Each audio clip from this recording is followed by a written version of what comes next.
about. I got 9:59, who's here today? Okay, and Tracy's joining us by telephone today, and Jeff is here, and we acknowledge the presence of the media this morning, and, okay, and Margie, you're gonna film that for me, I appreciate that very much.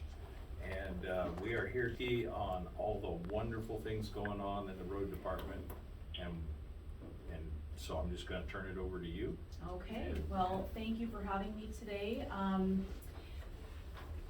I didn't really do official handouts, but with our projects and our funding come a lot of acronyms. And so I just kind of did a brief rundown on kind of what I'm gonna be talking about, just some bullet points. That way, if you wanted to take the time later to look into something a little bit further, you can just kind of refer to this or take some notes. So I'm just gonna jump right in. We've got a lot of stuff to talk about today. Let me just, do you yes. have any extra of these? I do, for the, If I could give the audience or Josh, absolutely, you if we got have it. enough of those, that we You could, got it. I'd surely appreciate it. You Yeah, she betcha. always comes prepared. That's this one. right. Well, I love worksheets. Samesies. Margie, would you like one? Sure. Thank you. You bet. Okay. Sorry to interrupt. No problem. So I wanted to start off talking about our bridges because that is where we kind of have the most irons in the fire as far as projects go. Okay. So I'm gonna start off with our Leading Idaho Local Bridge Program. That is, it was just an amazing opportunity for everyone in the state of Idaho, all agencies. It came from a $200 million amount of surplus money that the governor had directed that he wanted to go into infrastructure and specifically into bridges because there are so many failing bridges throughout the state of Idaho. Shoshone County has 79 bridges on the National Bridge Inventory System, and through the program we were able to do some applications, and the program was administered through LTAC, which is the Local Highway Technical Assistance Council. If you're not familiar with them, you should be. So that is something that I would recommend looking into. They help administer a lot of the funding opportunities that are presented to the local highway jurisdictions. So that is who we apply to for quite a bit of our funding. So the rules on the Leading Idaho Local Bridge Program was that you could only apply for poor condition bridges, and the condition is based off of the bridge inspection, which any bridge over 20 feet long in the nation has to be listed on the National Bridge Inventory. And so then they have criteria as far as inspections. ITD oversees the engineering for the inspections. They have to be inspected in a minimum 2 years. If they are in a poor condition or have concerns, it'll be more often. Sometimes we'll have annual inspections on some of the bridges. So according to, the poor condition as per the bridge inspection, or load limits which were placed on the bridges due to the bridge inspections. And so we qualify for 18 bridges that fit that criteria. LTAC gave us a list of those 18 bridges. Of the number that we applied for, we were granted, we could apply for half. So we were able to apply for 9 bridges. And we did the applications in-house, and we did very well on our applications. So of the 9 bridges, 8 have been accepted into the program for some sort of funding, whether it's replacement, more research, rehabilitation. We have 1 that is not yet awarded, and that one it still could be funded. So we're just kind of waiting to hear back. These were just the first 2 rounds of funding. So the first bridge that we're gonna be starting off with is the Gem Bridge. It's a smaller bridge, and we've been granted replacement for that. They have earmarked $500,000 for the replacement of that bridge. That bridge is something that we are going to do in-house, meaning that it's going to be a prefab steel structure, and that our crews are going to install that bridge, which we did before 2 years ago at Trapper Creek, and the job just went seamlessly. It was wonderful. And passed the inspection with flying colors, and, they were so impressed about it, they, talked about it at one of the LTAC Bridge Workshop conferences. And so they had no problem, allowing us to move forward on this one. This is the first one that's gonna be done, it's gonna be done this spring. Probably into summer, just is completely gonna be weather dependent, water levels, but that is, we have already purchased the bridge, and it is sitting in our yard, and, we'll sit there until we move forward with the project. And so normally the time frame on that, from start to finish, once we get going on it, is gonna be about 2 to 3 weeks. And what we'll do is we will split our crews from District 2 and 3, so we're not, using all of our resources on one project. And so we will still have crews available to, do the regular maintenance and things that come up that we do that time of year. So that's the first one on the list. The next one is gonna be the Moon Gulch Bridge. That is one kind of at the mouth of Moon Gulch, on Silver Valley Road. And that is gonna be one that is going to be engineered. We are not replacing that ourselves. The engineering is contracted out through the proper processes through LTAC. That is something that we don't handle in-house for this program. And that bridge is gonna be, they have earmarked, just over $1.2 million for that bridge. Bullion Creek Bridge, which is, on the Wallace side of Moon Pass. That is one where they have, committed to $775,000 for replacement of that bridge. We're not sure if that's going to pop into later this year, or if it'll be in the following year. That is one that we will be replacing with our own, workforce. And so the lead time on these bridges, when we order the prefab steel structure, we put it out for bid, so there's the time for that. We go through the proper procedures, and then once we purchase the bridge, it takes about 4 months to get it in. So that's something that we'll know fairly soon if that's gonna be a this year project or not. Just because of the time frame, if it gets too late, we lose our weather and then we have to go into the next year. Okay. Country Club Road Bridge, that is one, I don't know if you are familiar, it's, along Highwater Road, the road that goes up to the golf course there, Big Creek. That bridge was in pretty poor shape last year. It was actually, after a bridge inspection, reduced down to 1 lane, for quite some time. And we were kind of waiting on some funding to come through, and we reached out to some engineer sources and, got some guidance on that. Our crews actually did some rehabilitation of that bridge to at least get the lane restriction out. ITD came out and inspected it, and they opened it back up, but it still needs some work underneath. There are some, things in the underworkings of the bridge that do need to be repaired. That one is going to be a full replacement, and that is one that our crews are going to be slated to do, in-house. And so by doing the bridges in-house, it makes the overall, $200 million go further, because the bridges that have to be engineered and built on site, cost significantly higher amounts of money to do. And so, we could do 2 bridges for the, with the prefab structures for what it costs to build, 1 bridge, that we don't install ourselves. So that's huge for us to be able to do that. A lot of agencies just don't have the capabilities or resources to do that. So, we're pretty proud of that. What year are you thinking, Country Club? Country Club, we're still in the talks of that. I've actually, all of these are very fluid conversations, so there's no set time frame, but all of these bridges are gonna be done in the next couple of years, because that was the instruction, on the funding, was that they want to get it, spent quickly. They wanna get the bridges improved. And so what I will do is when we get, more communication, more solid communication, I will relay that to the board, so you guys are always aware of, where we are with these projects. What's so amazing about this is it's 100% funding, there's no match. Most grants or funding sources have a match of some sort, which sometimes will prohibit us from doing projects or reaching out for funding, because on a $10 million project, even if it's a 7.34% match, when you look at the dollar amount, I mean, we don't have the money for that.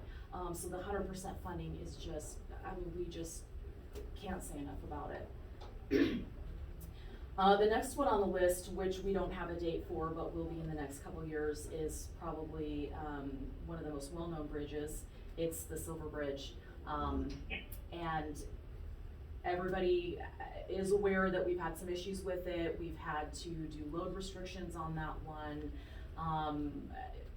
There's really no enforcement, so when we do restrict the loads on that bridge, people go over it loaded, and it's just a recipe for disaster, but that's nothing that we can enforce in-house. And so the best solution is just, let's get that bridge improved.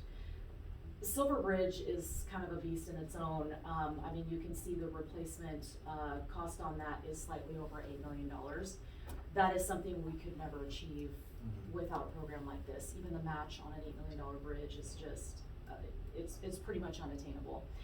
That is one obviously outside of the scope of what we can do, so that is gonna be something that they're gonna bring a team on and handle that. So we will, that is one thing that we had a meeting last Friday with LTAC, and we kind of talked about that one in particular, that we will be heavily involved in the design because we want it to fit the area. We don't want some big modern bridge that doesn't fit with the area. We're kind of unique in the area that we live in, and we all live here because it's so beautiful and not completely, you know, modernized with its structures. So we're gonna work really hard to hold on to that feel. So you're trying to make it look like the old one? Yeah, as similar as we can, but you know, definitely structurally sound, and it'll be a brand new bridge.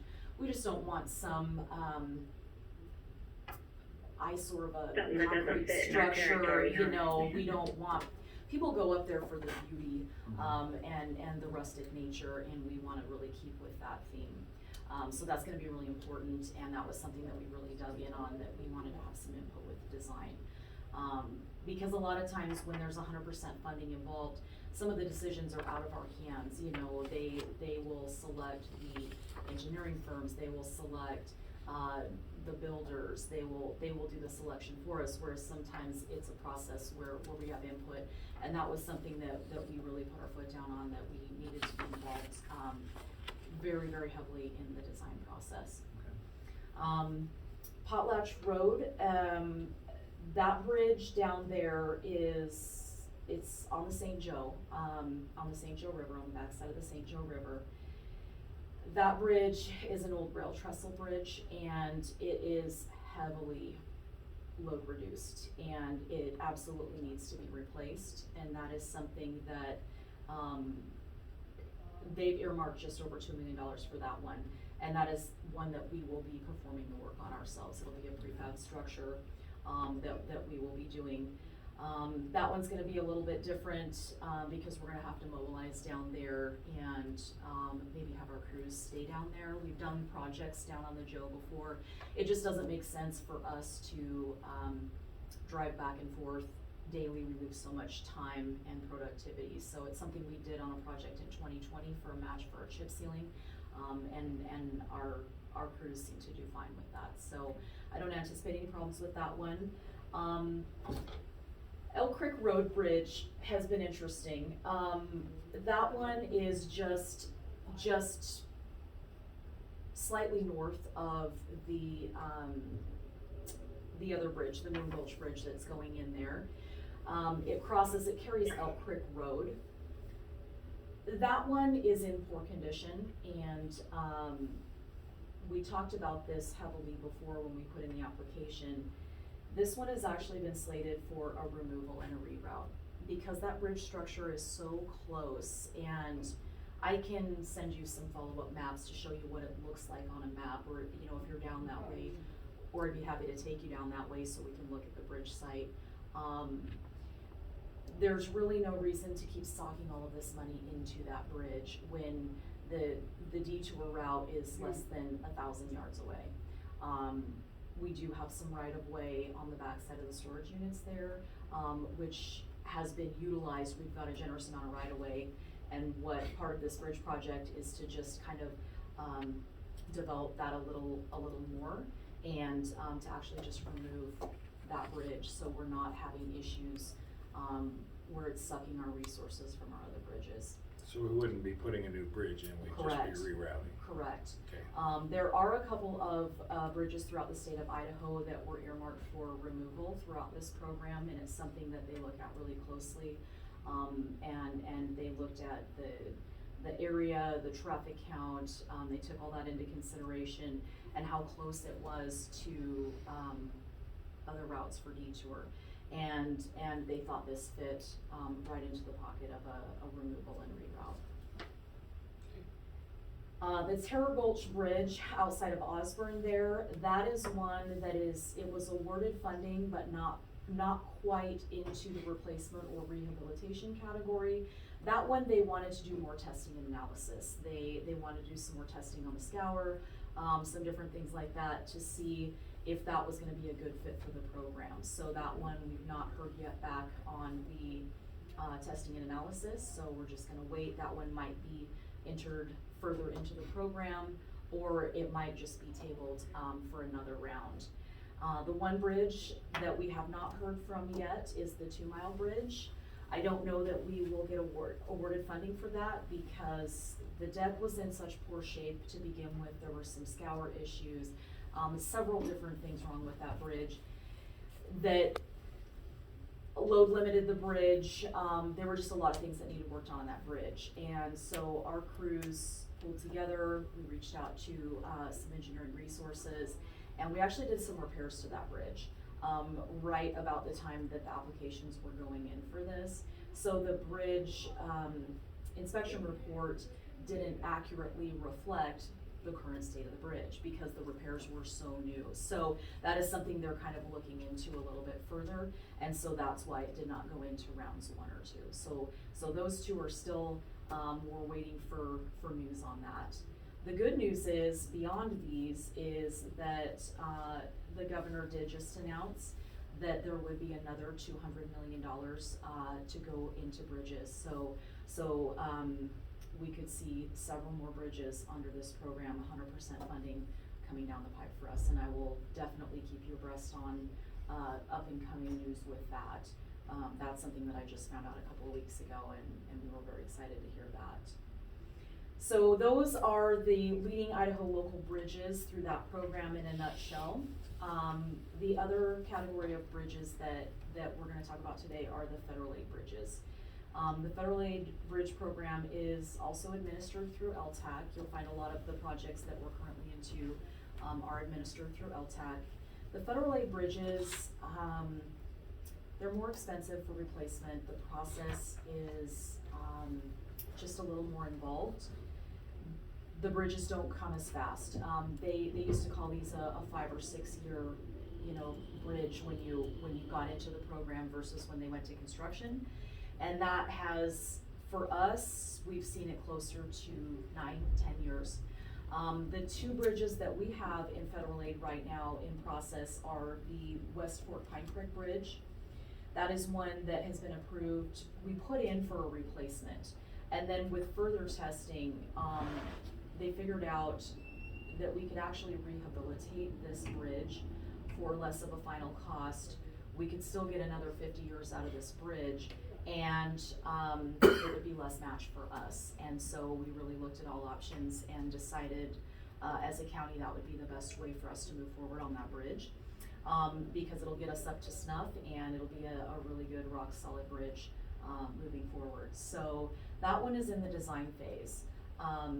Federal aid bridges have a 7.34% local match. So any amount of funding awarded to us, we are obligated to a 7.34% match. Pine Creek Bridge is another one that is in the design phase. That one will have to be a full replacement. We just did a full replacement bridge in 2019. We've got a lot of bridges up Pine Creek. So the one that was done in 2019 turned out great.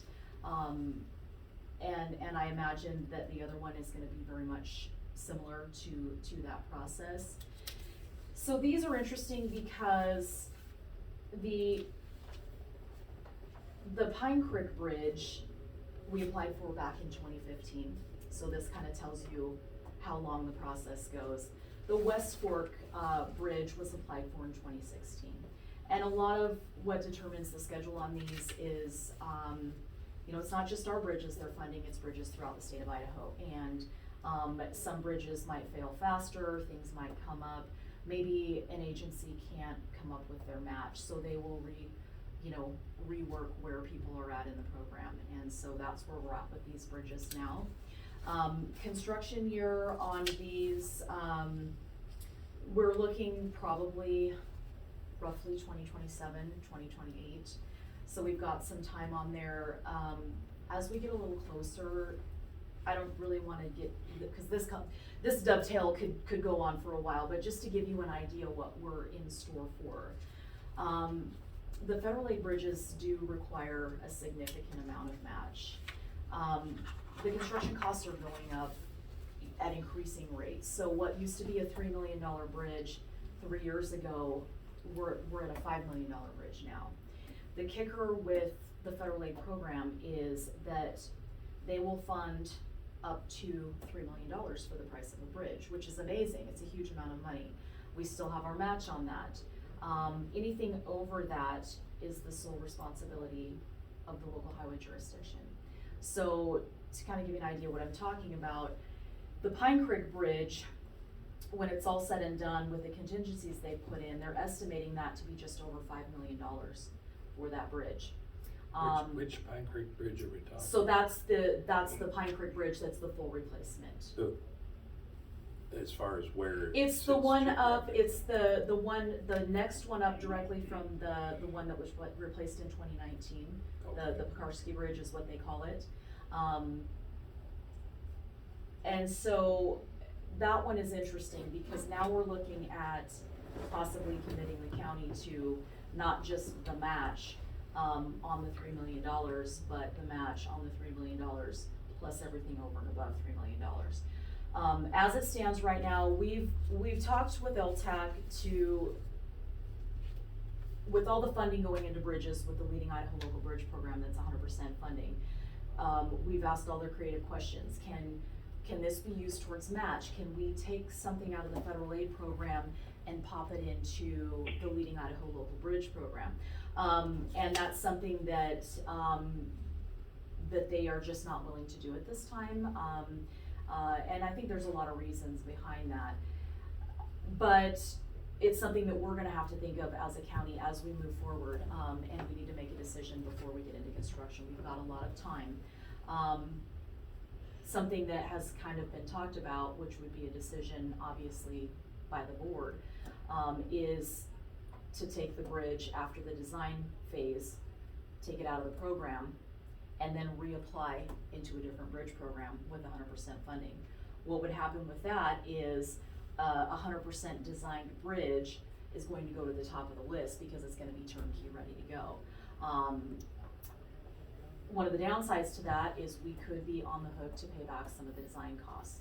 And so with these bridges, the bus has already been in motion for several years. It's nothing, even when the Leading Idaho Local Bridge came out, it's nothing that we could have pulled out at the time. So my thoughts and a recommendation to you is we monitor this, we get through the design phase, and then we regroup when we have a better idea of what we're looking at for final cost, what we're looking at, because we're not committing to any match for construction until we sign our state and local agreement, which you don't sign until slightly before construction begins. So just something forward thinking for you guys and maybe for us to talk about down the road after everybody gets a little more settled in of possible solutions to this or some ideas, some brainstorming. We've been reaching out to other agencies and we've had a good open communication with LTAC on this. So I think it's just important to keep the lines of communication open and just kind of keep monitoring what's available to us, because this might not even be an issue. Next year I might say they found a solution to the match. There are other fundings to kind of help with that. Through LTAC, there's also, we can apply for assistance with our match up to $100,000, which we do on every federal aid bridge. And so that takes $100,000 of the match off of our plate when it comes time to construction. So that is something that that we've applied for. They work really well together with the programs, and, they know whose bridges are coming up, and then, they will award the $100,000 accordingly through the program. So as we move along a little further, we're a few years out, but when we get a little bit closer, we'll have some more meetings about this, some more discussion, and, really get a better handle on, what we're looking at for our match at the time.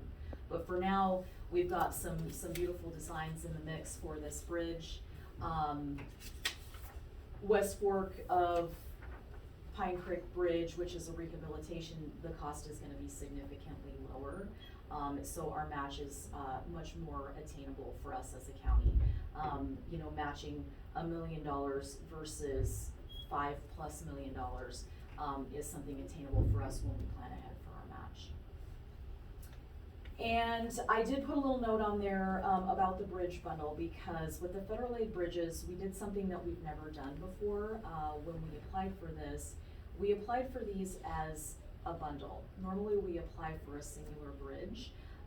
We applied as a bundle of 3, and the third bridge in our bundle is, on Main Street in the city of Pinehurst. It is not our bridge, it is not our jurisdiction, but the LTAC recommended that we bundle for these bridges because in the preliminary phase and the design phase, the hydraulics reports, a lot of the technical analysis needs to be done by teams that are brought in. They're hired by LTAC, and rather than having them come in each bridge, charge it out to each bridge, it saved a significant amount of money for each of the projects to bundle them.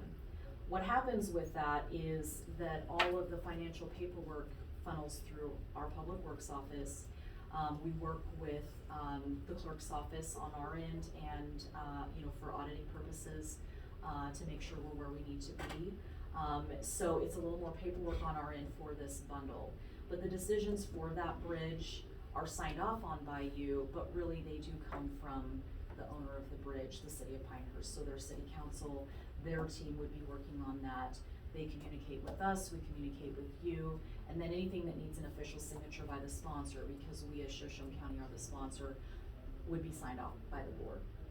So that's the little. And who does the match when it's the owner of the bridge? The owner of the bridge, So we're not out any money for that. They are solely responsible for the match on their bridge. With their bridge, they have already secured all of their match. So it's not even gonna be a situation where they get to the point where it's time to do construction on their bridge and they can't come up with the match. They already have the match in hand. So should not be any issues, as far as their bridge, other than paperwork and signatures. Okay. Any questions on the bridge portion? Tracy, any questions? I'm good. Can you still hear me? Yes. Yep. Okay.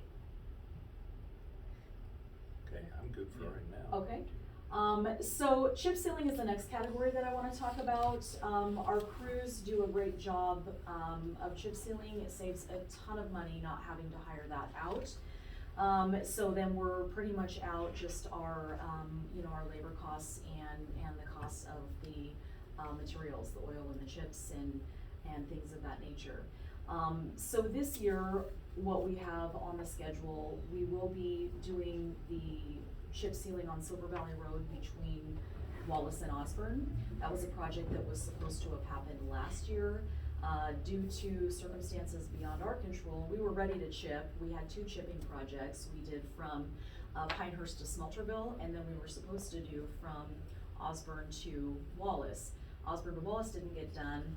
We were later in the season. We had a utility company that needed to run a line across our road, which entailed them cutting our road, which they did, but there were some issues with that, and it didn't quite pass our inspection. They had to get a paving company to come back out and redo it. By the time that was all said and done, we'd really lost our window of time for being able to do a good chip process. So that was tabled for this year. We plan on getting that done. Pine Creek Road, a portion of Pine Creek Road, that was not previously chipped, was funded through through LTAC, through their LRIP program, and that's the Local Rural Highway Investment Program. They did mark us down for $100,000. That check will come this summer. When that check comes, we will put that into chipping. There's no match on that type of work. We will be doing, we're gonna be using our equipment, we're gonna be using our labor forces, and we should be able to get that knocked down in a short time frame. We're gonna try to coordinate both chipping jobs to be, one right after another. It just makes more sense for that. And that's all gonna be weather dependent. We're always at the mercy of the weather with our projects. A question about that one. So Pine Creek Road, where we have some places with considerable breakup, how does that work? So the money for that, we're obviously not going to chip an area that isn't suitable to be chipped over. So that is also going to entail some patching, some repairs, things that need to be done to get the road up to snuff. So what might happen if we end up needing more repair to the road, we will just chip less miles. And so that'll be something that we'll need to do an assessment after winter, what the pavement looks like after winter, and then make a plan. With our chipping, when we applied for the LRIP before, we could get more miles for the product, for our money, and costs have increased significantly, particularly on oil. So we're finding that some of the projects are scaled back. We can't get as many miles out of what we used to be able to get. So we're just gonna have to adapt and plan accordingly. So we How will many chip. miles are you hoping for? So we're hoping for 2 right now, depending on what we're looking at. Obviously, if we can work it out to do more, we will. If we end up doing less, we have to be conscious of our budget. So that's kind of our goal with that one.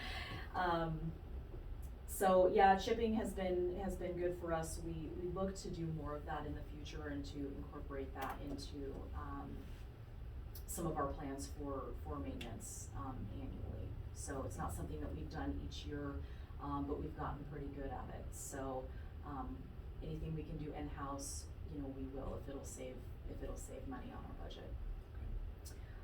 Safety projects that we have coming up, we have 2 big ones. The Silver Valley Road Safety Improvement Project, that one is through LTAC. It's funded by the Local Highway Safety Improvement Plan, which is an LSIP. That one is to address and rectify safety issues at 5 intersections along Silver Valley Road. The biggest one being, a lot of it's gonna be lighting, pavement markings, signage, just things that could be better defined. The areas on the roadway, the intersections that were honed in on were not even our, the decision is out of our hands with that. It's based on accidents. It's based on noted accidents in the areas. And so if there's an accident, we're gonna look at it. And then that pops us in the safety category. The biggest intersection that we're gonna be doing the most work at is at the mouth of Page there, where it meets Silver Valley Road, where you've got the 2 roads that approach right next to each other on a 50-mile-an-hour roadway. It's a recipe for disaster. So that is a project that we are not doing in-house. It's bigger than what we need to be doing, and so that has been engineered. LTAC vetted out and hired HMH to do the engineering on that and the project management, the quality control. And so they've got some great plans set aside for that. There will be 1 roadway connecting to Silver Valley Road as opposed to 2. It'll split a little further back. So that project, they've earmarked $586,000 for the total cost of that. And the majority of the money will be put in the Page intersection there. That has a 7.34% match. That is something that we pay some towards the match as the design comes in, so we pay little bits at a time. And then when construction is signed off for our state and local agreement, we pay the bulk of the rest of the match at that time, which we have already paid. It's already been taken care of. It was out of last year's budget. It was supposed to go into construction last year, but we lost weather. We were having a hard time securing paving companies to come and do the paving. And so we just kind of lost our time, and so that is slated to start this year. So that's where we're at with that one. Coeur d'Alene River Road and Pritchard Creek Road project. This one is a FLAP grant, FLAP being Federal Lands Access Program. That one is strictly safety geared. There is zero match on that. We are working with Western Federal Lands on that project. They are heading that up. And basically it's to improve safety along sections of the roadways. And you're gonna see a lot of these that are just safety, the FLAP grants. They're not gonna repave your road for you. They're going, there are certain things that exclude it from the FLAP safety criteria, and paving is one of them. And so you're not gonna see any of our roadways paved from this, but it's going to be, signage, pavement markings, some different things like that are gonna be going into that. The scope of the project did increase last year. Western Federal Lands decided they wanted to open it up. Originally, this project was strictly Pritchard to Murray, and it was just that 6 miles of roadway. And then they decided that the FLAP is, access to federal lands. And so to access to federal lands, you really start that access point off of I-90 at Kingston. And so it was their idea to extend along that remaining portion of Coeur d'Alene River Road, which I think will help. And so right now, this one is at 70% design, and we just approved designs for that last week, and they will come back to us at 95% design, and that is probably something at that point then I would bring to you so you guys see that design process. And then that one looks to go into construction this year. Again, nothing that our crews will be doing, as there's no match. They're going to be hiring all of that out. That project is just slightly over $2.5 million. And will that project help in any way with the increased traffic in the summer? Is that We're hoping, with the increased signage, with, any additional pavement markings. I mean, as far as the striping, we just striped last year, so the stripes are in much better shape than historically that was always an issue. But that is something that we've met with the team at Western Federal Lands, and we really talked about our insane volume of people that we get up the river, especially that lower portion of the river road, that there, it goes from hundreds of people to thousands, tens of thousands, depending on what we have going on. And so that is something that, they're gonna be looking at some signage, some lighting, which I think is gonna help significantly. I wish that we could do a little bit more, but $2.5 million really doesn't go as far as you think it would. It sounds good on paper, but when you look at a whole length of a roadway, you could easily put that into just the problem areas from Silver Bridge down, and some solutions for that. So definitely something that we're always gonna continue to work on and push forward with. So the Moon Pass Tunnels and Trestles, that is a FLAP grant which we applied for, that we were just notified within the last couple of months, that we've been accepted into the system. This one is huge. This is a zero match on behalf of the county. It's early in the process, so we don't have any timetables on construction where we're looking at for that. But it's to rehabilitate the tunnels and trestles. Those are a little interesting because any work on those tunnels and trestles, we have to work closely with Forest Service. They have to get historians out there. It has to be signed off for the archaeological aspect of it. There's a lot more that goes into those. And we'll talk a little bit more about Forest Service and our agreement with them and our maintenance of those tunnels and the roadway.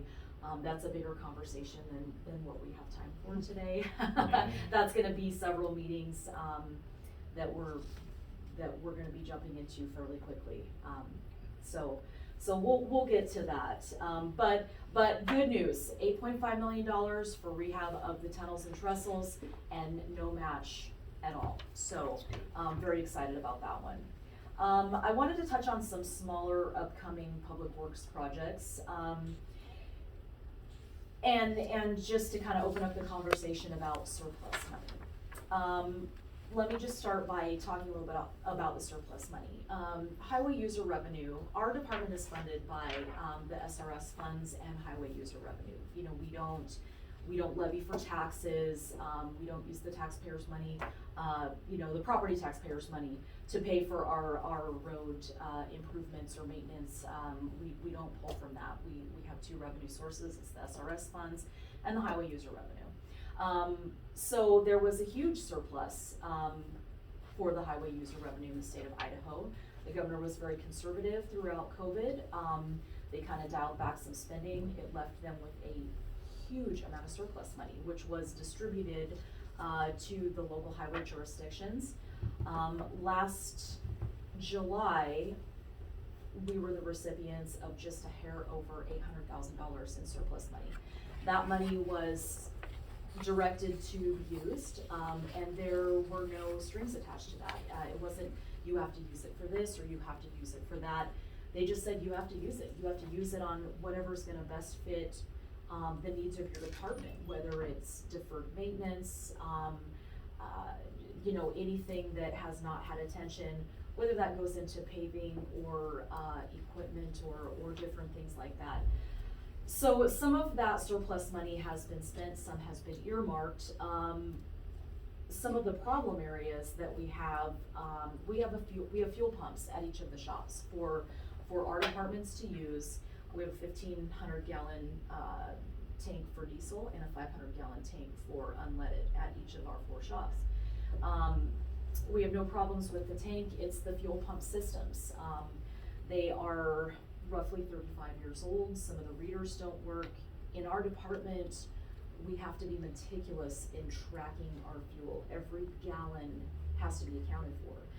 It has to be accounted for what vehicle, when it was used, and then we use that into our cost accounting program when we bill out for our projects, when we request reimbursement. And so at 2 of our districts, we've had to resort to hand logging rather than computerized, this employee got this many gallons for this piece of equipment on this day, and that is not ideal. We did have one where we had a power surge with the way the equipment was set up that was no longer reading the gallons that we pumped in. And so any repairs done to these pumps, we were having trouble even getting the parts to repair them. So we did put some money into that. The first pump was installed in Smelterville, and we are awaiting the installation of the other 3 shops. We're just waiting for a little better weather. Roughly how much money's involved? And so it's about $16,000 per facility to get that converted over. And so we figured the surplus money would be great because that's something that we could not have afforded in our budget if we were to just take that out of our annual budget. So that has been earmarked for that. We have already signed an agreement a couple of months ago, with the company to supply those, and we've paid deposits on those, which will be paying the remainder upon completion. 4 areas that you're in? 4 areas, yep, Okay, so at each of our 16,000. 4 shops, yep. The 4 shops at 15,000, you said? It's 16, yep. 16. 16, okay, thank you. Another one of the projects that we're gonna be doing, and we're going to be looking at using the surplus money for this, is we have an underground storage tank for fuel at the old Calder shop. It's still county property, it's still our old Calder shop. We use it for storage, but the pumps are not there anymore, but the underground storage tanks are. We have to insure those. You know, we have to have them inspected every year. It's a huge process. It's a huge liability to have something like that that's not even being utilized. And so it was recommended to us that we get them properly removed. So we, through Idaho Department of Environmental Quality, they have hooked us up with some processes and some contractors, because there's a very limited list of contractors that are approved to do this. It was something we wanted to get done last year, and weather was not cooperative. I mean, last year we were flooding until mid-June, and we just kind of lost our window. So then the surplus money came up, and we said this is a great project to really utilize that money to get rid of a liability that we just don't need to have. So that is something that we'll be looking at kind of getting coordinated this spring, and will most likely be done you know, when it's the dead of summer. That's usually the best time to get that done. The emergency generators that were funded through the LATCF funding, we're gonna have a generator installed at each of our shops, and that is something that, you know, we don't have a date on yet. With me being new, just like you, to this role, I'm still letting the dust settle in my department, and next week I will start on getting the, getting everything moving forward for that project. So, and I'll keep you, of course, updated on, you know, when that's going to happen. But that's a very important project for us, given, the power outage and the windstorm, everything. We kind of learned a lot from that emergency where we had a widespread power outage and no access to fuel for any of our responders. So sand sheds. So this one's a little bit different. As you know, through the sale of the county property, the Smelterville yard to Maverick, that left us without, you know, right there close to the shop to store our materials and just to have our extra yard. And so the plan was to move all of that up to the facility of Government Gulch, which we did. And so now we are operating out of Government Gulch. Through that process, a gate was purchased to help better secure our yard, and that was paid for through the money received through the Maverick purchase. The gate hasn't been installed yet because the ground's too frozen. So that should be happening. The ground temperature has to be above freezing for a minimum of 7 days for the company to be able to do that. So, but that has already been paid for through that Maverick funding. What was also done was the supplies were purchased through that to build a sand shed, because it's significantly colder up there and our material is not covered. And so that was something that was funded through the Maverick, you know, proceeds. At the same time, because we were purchasing for a sand shed, we were in pretty desperate need of a sand shed at our Osborne yard as well.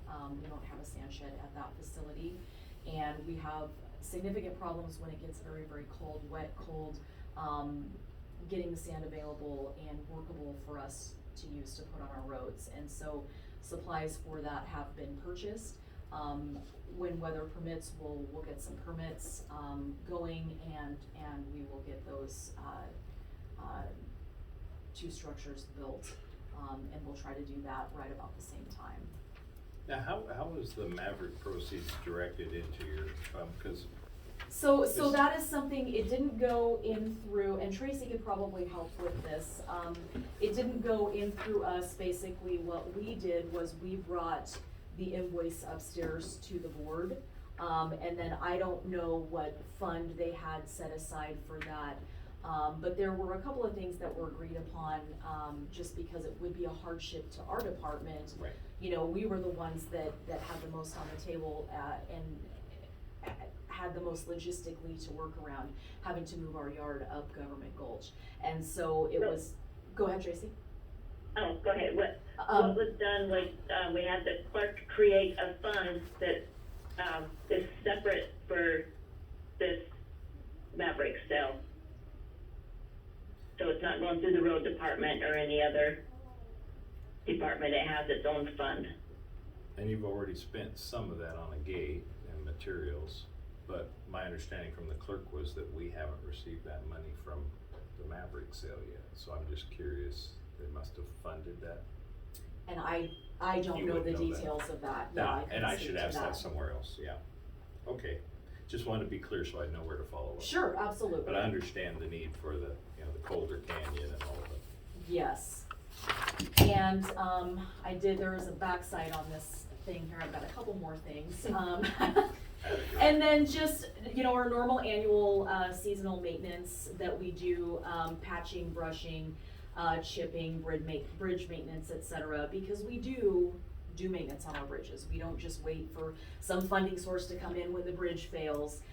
We've really been working hard the last couple of years to really, beef up our services on our bridges, and when the bridge inspections come in every year or 2 years, we go through them with a fine-tooth comb. Anything with a high concern listed on there, we put it on a list, and we work to address those issues.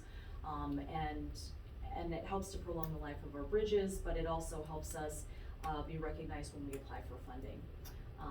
So some of the normal stuff, patching, brushing, chipping, all of that gets pushed aside when we have emergencies, natural disasters, things that don't cooperate with weather. The windstorm really pushed us back. I guess I'm gonna kind of jump ahead into my areas of note. The windstorm 2 years ago was very eye-opening for us, especially in our department. It was widespread. The cleanup was, I mean, we started immediately. Our crews went out, we mobilized. I mobilized in the office. I put on my reflector vest and I got in a truck with Jim, and, you know, we cut down trees and moved, I mean, we did what we could to open up the roadways, and it's all hands on deck. From there, it moves into a cleanup process. Okay, the roadways are, for the most of the way open, but now we have to clean it up. We have to clean up our roadways, we have to clean up our right-of-way. And when you've got roughly 375 miles of roadway, that's quite a daunting task when you have, 25 employees doing it. So it was a process, and it was months. And so a disaster was declared, first by the county, then by the state, and then by the president. And that opened up some opportunities for FEMA to help out and assist with cost recovery efforts. And so our department handled our large project, and it was roughly $280,000 when everything was all said and done in just labor and equipment costs for us. So what we did was we worked with FEMA. The process is very, very slow. The reporting requirements are extremely stringent.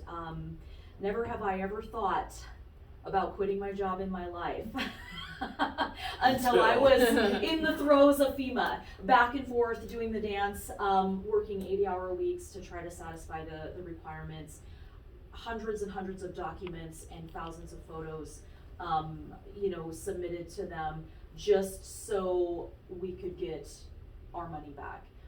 It's been a huge process for us. We're one of the only northern agencies, counties, cities, highway districts that tackle the reporting and the cost reconciliation on our own. A lot of it is sourced out to engineering companies to do that because they have the team, they have the know-how. Shoshone County, we like to get in and get after it, and if we don't know how to do it, we're gonna find out. We're gonna reach out. We've got a lot of resources, and it's a lot of blood, sweat, and tears, and we put a lot of blood, sweat, and tears into this, and we satisfied all of the processes, and we should be seeing a check in the next roughly 6 weeks. This is reimbursed at 90%. And not only do we work with FEMA, we work with the Idaho Office of Emergency Management, who, if you can believe it, their requirements are actually stricter than FEMA. You would think it was the opposite. We went through FEMA okay, we thought we got everything done, and Idaho Office of Emergency Management wants more backup information. But, we get there, and we have floods, we have fires, we have all kinds of natural disasters, and You know, there are a lot of people working in this building that are equipped to dig in and get the job done. And so, we do have some money coming in from FEMA, and I will be getting with Tammy and Angela as far as the accounting and auditing in on when that check comes in, you know, where do we put that, and, you know, how does that go in? Because it is from costs 2 years ago, you know, and so you certainly can't put it back on 2 years ago's budget. So that's gonna be something that, I'll be meeting closely with Tammy and Angela on. But our crews are capable of performing, force account labor and equipment to offset costs. And that, a lot of times that can be done to offset some of our match requirements on some of the funding that we apply for. And some of the funding does not allow for that. Some of them just say, I don't wanna do it, it's money, we can't do it in match. We have always really worked that backside to try to get in there to save the dollar on the front half.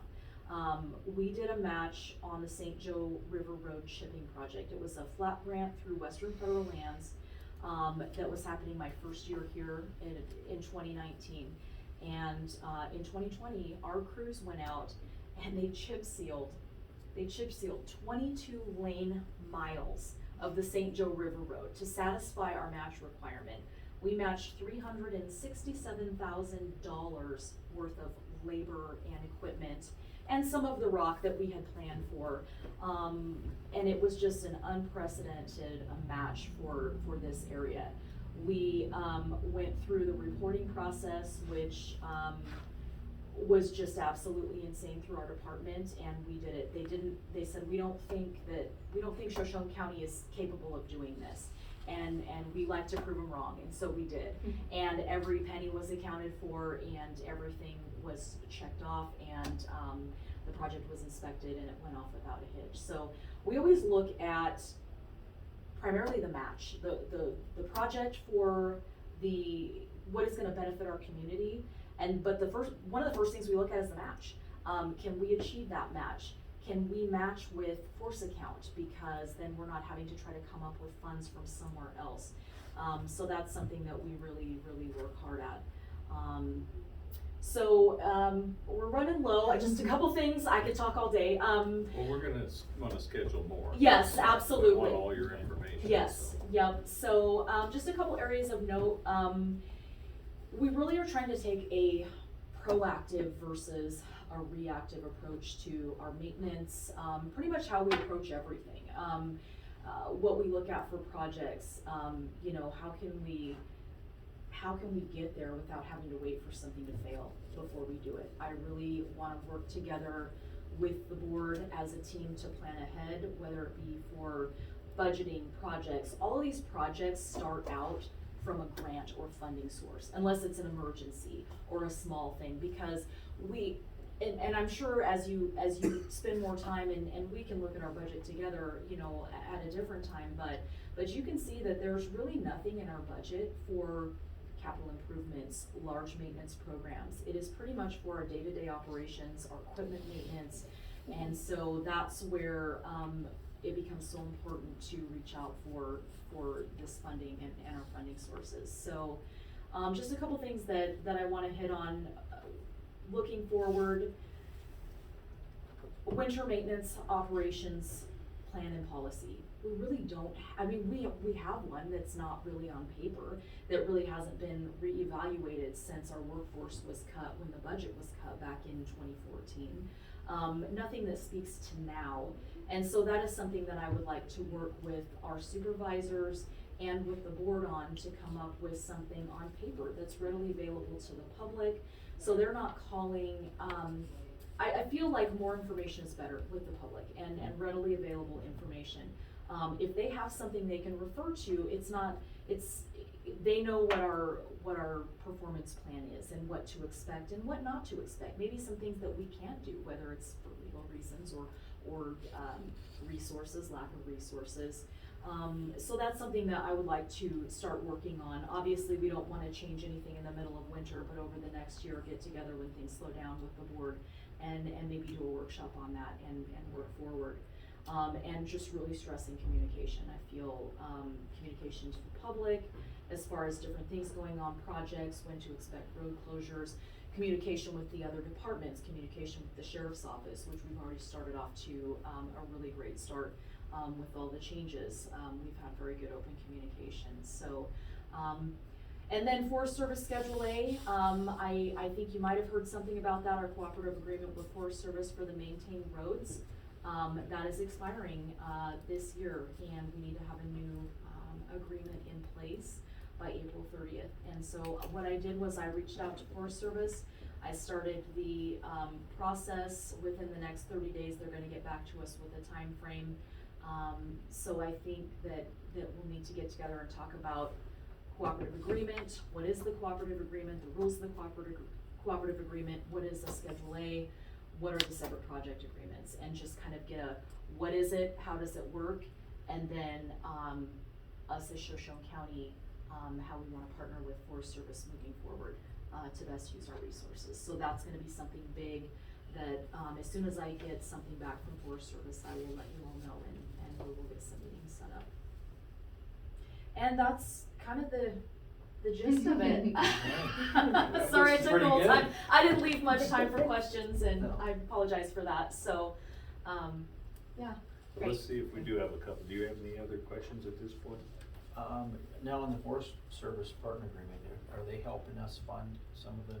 So that one is interesting. It is a cooperative agreement, and under the umbrella of cooperative agreements, there really is no money exchanged on the cooperative agreement. There's three portions to this. There's the cooperative agreement, meaning, us cooperating with them, and so there's agreement with that. There is the Schedule A, agreement, which is the list of roads that we agree to partner on. That's the hot topic one that everybody talks about. That's the one that's expiring. And then there is the agreement that handles the separate project agreements. The project agreements, basically are where the funding comes from for the projects on the Schedule A roads, the roadways that we share, we cooperate on. That is where I think we really need to look into the funding, because as far as like money exchange for us maintaining, Forest Service roads, there really is none, unless there is a separate project agreement which outlines the details of a specific project on a specific road. Historically, it's been brush cutting and things like that, but I think we need to look at something like that, for example, for Old River Road. That seems to be the most talked about one that is in the worst shape.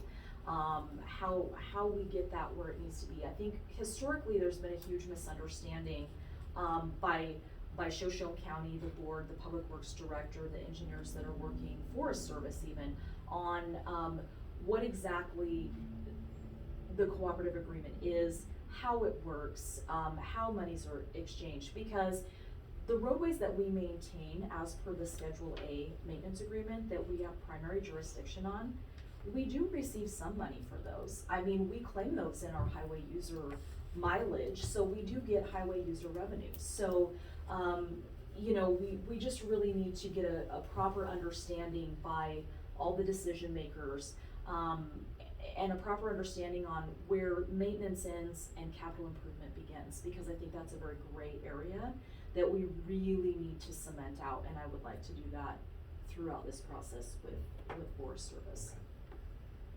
Tracy, do you have any questions? No, I've got lots of notes here, but I know as these projects come up, they'll come to us individually Yes. Okay. too, so. And I wanna reach out to you guys and get proactive and go out and meet the guys at the shops. Yes, I actually wanted, I kind of ran out of time, but I think it would be great for you all, even if it was on an individual basis, or I'd be happy to take you on a tour one at a time, so it wouldn't be so stringent. And so you kind of get to know the facilities where our guys work out of, kind of get a look at the equipment, you hear a lot about the equipment and the state of our equipment. Let's have a look at the equipment. And to meet the employees, because I think with the changeover, for our department especially, public works and roads, and it's a little scarier. Everybody's uncertain, not just for new leadership, but they not only have a new director right now, they also have 2 new, and essentially Tracy, 3 new commissioners, because you're newer as well. And so for them, change is scary. And I think just, a handshake and just to be able to say hello face to face would really go a long way with our guys. Especially, you know, I work in the building, I at least can see you and interact with you, but they don't. They might not ever have a chance to interact with you. So I feel that that's very That is important. Yep. The goal I'd really like to complete, and with each department, being new commissioners, we all need to be involved and let them know that we're here for the same goal as everyone else, and we want it to run great for our people. Yes, And sooner rather than later. I agree. So, Yes. so let's work on making that happen. Okay. Okay. We are, out of time. 30 seconds. Matt, do you have a question? I got time for one. Yes, just the shops. Yes, Or the surplus, or the sand shed. yes. Is Osborne in on the Maverick money? No, nope, that is completely separate. The Maverick money only funded the supplies for the Smelterville moving of the yard, so that's gonna be up Government Gulch. The Osborne one's gonna be done separately, so yeah, we were very careful to not mix any cost whatsoever. Any That'll cost be done estimates separate. on those sheds? I would have to go down and look with the changeover. A lot of this happened when Jim was going out, before I even realized that I might be coming in to take his place, so. I'll come down and see you. Perfect, that sounds good, I look forward to talking to you. Okay, any other questions? On those bridge projects, Yes, does that dollar amount include wages? no, good question, Josh. So are you talking about, So any of the ones that any of the we're ones doing? that we're doing? So that is the thing, that is kind of our sacrifice for making the money go further, is none of our, labor is reimbursed. But, you know, we probably got awarded an extra bridge because we were able to save so much money, so. Cool. Yeah, and the bridges, the prefab bridges, you know, like I said, it's not gonna be taking a whole month's worth of time, you know, with all of our districts. We're gonna be very careful in our planning, you know, to not overstretch our resources, cause that was a question that was asked to me by somebody else, just in passing, was, you know, how can you do all of this? Isn't it going to take away from some of the other stuff that you do? We're very careful in our planning to not overextend on that. Well, I want to close with a thank you for the proactive approach. Thank you. All the work that went into it, all that nasty paperwork. Yes, but let me tell you, nothing makes you better at your job than having to dig in and figure it out and work through the hard stuff, so, yeah, Good job. yeah, thank you. Well, thank you very much. We're going to have to close this meeting. Yes, We have a- sorry for. No. No, that's fine. Thanks for coming so Thank you very prepared, much. Jess, not that we Yes. didn't think Yeah. you would. And we will plan another, Yes, Yep. okay? But let's work on the tour thing. Yeah. yeah, I Yeah, can send I'll them meet later. with Jess and see what schedules we can get to jive Okay. together for you guys. Okay, Perfect. Tracy, Sounds thank good. you. Good, thank you. Tracy, do you wanna Thank you stay